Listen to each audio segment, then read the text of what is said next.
حسبنا الله ونعم الوكيل، نعم المولى ونعم النصير.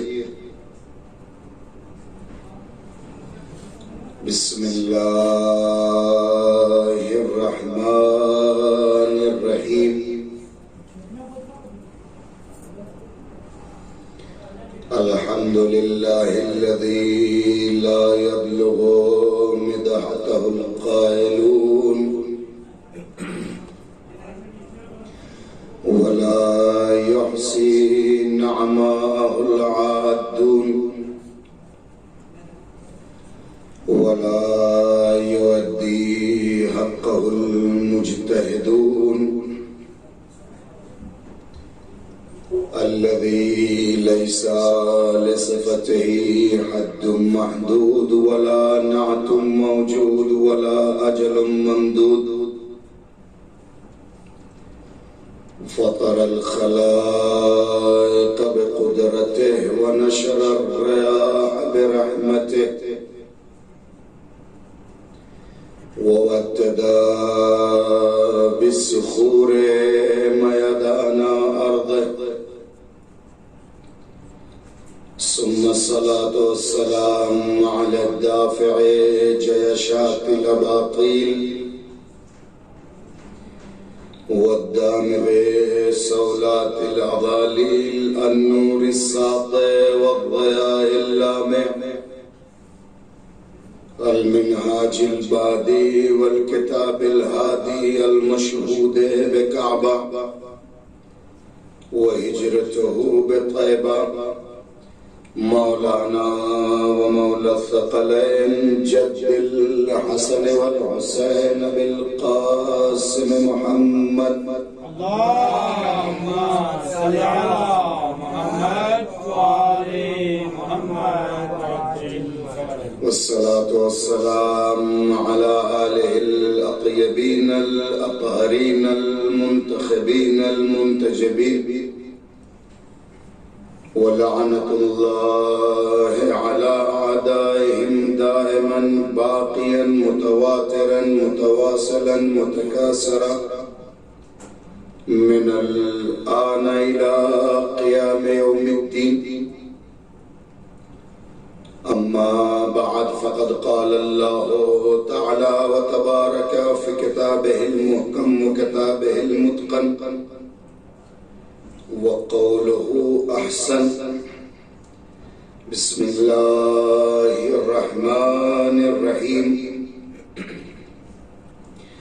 ولو أنهم أقاموا التوراة والإنجيل وما أنزل إليهم من ربهم لأكلوا من فوقهم ومن تحت أرجلهم، منهم أمة مقتصدة وكثير منهم ساء ما يعملون.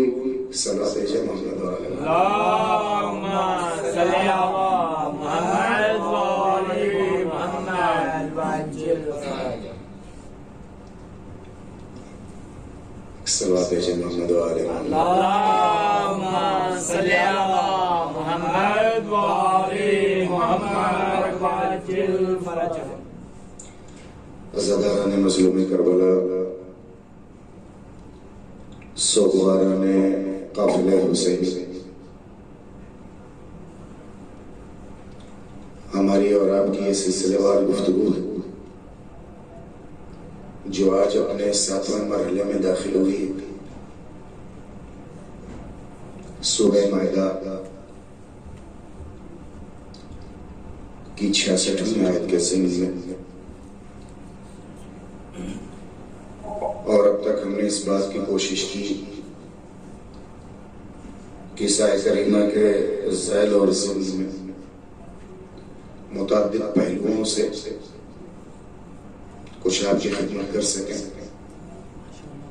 اور اس کے ذریعے سے جو ایک وسیلہ ہے آپ پوری دنیا کے اپنے دیکھنے والوں کو، سننے والوں کو در آل محمد سے کچھ پیغام پہنچا سکیں. ذہن نصیب کہ